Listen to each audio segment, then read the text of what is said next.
the crowds, they are exhilarated right now. Some 232 years after the Declaration of Independence, an African-American, a black man, has been elected President of the United States. He will become the President-elect. He will be inaugurated and sworn in on January 20th of next year. The hard work will really begin at this moment, but this is a moment right now that so many millions of people in the United States can celebrate because Barack Obama will become the 44th President of the United States. Anderson? Roland Martin, as you watch these pictures, as you think about this moment, your thoughts? Obama's going to be sworn in on January 20th, 2009. We'll mark the 100th anniversary of the National Association for the Advancement of Colored People. Obama got his start in politics in Springfield, Illinois.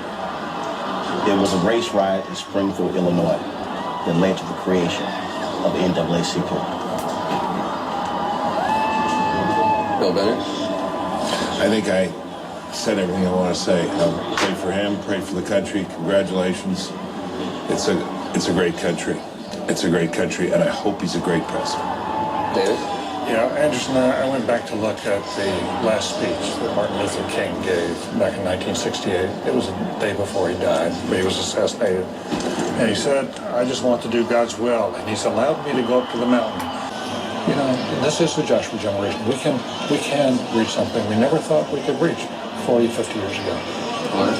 Well, I went and looked back at the Constitution, and States. That is going to be such a transformational experience in terms of how the world sees us that I don't know if we can really figure it out what it means at this point. African-American parents for years, when their children said, I want to be a doctor, I want to be a lawyer, I want to be a politician, I want to be an astronaut, they always said... It began with we the people, but it left her out. She thought maybe it was by accident. But in truth, that document enslaved her and it insulted her, counting her as 3/5 of a human being. But she concluded in that speech saying, my faith in the Constitution is whole, it is total, it is complete. And tonight reminds me of what Scripture said, that faith is the substance of things hoped for. Well, this has been hoped for by a lot of people for a long time, and people have kept faith with the American dream in that Constitution, even when they were left out of it. And this is a wonderful and powerful night for everybody who believes in the Constitution, the American dream. This is a very cynical age. It's kind of a cynical profession that we're in.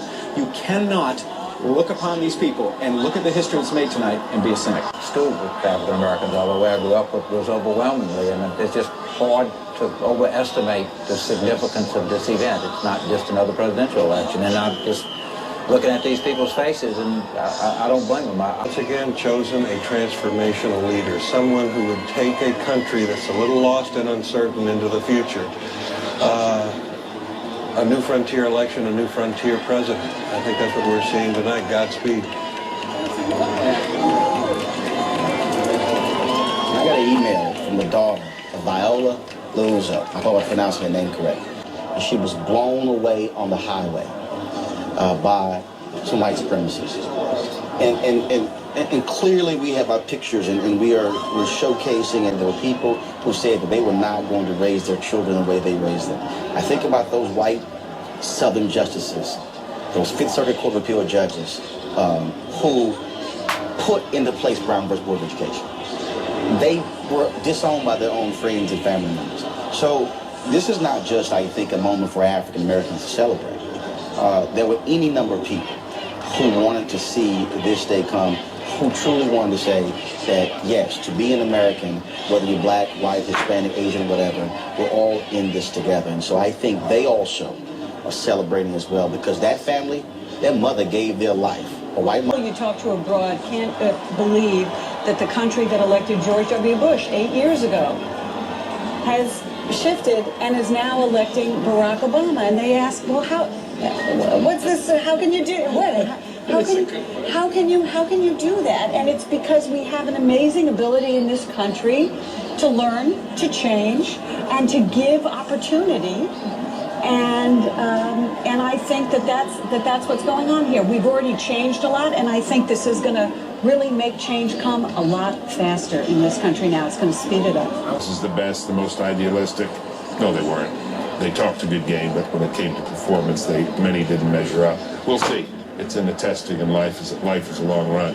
But the one other American figure, I think, who has to be cited tonight is that other Illinoisan who had that burden. Reverend Jesse Jackson, by Lincoln. the way there. Well, I was thinking of Lincoln, not Jackson. No, I'm sorry. I'm No, showing all right. viewers the picture. Oh, okay. I was not adding in. Yes, no, we have a picture there of Reverend Jackson crying. But talk about the burdens. Yes. I mean, now comes the job.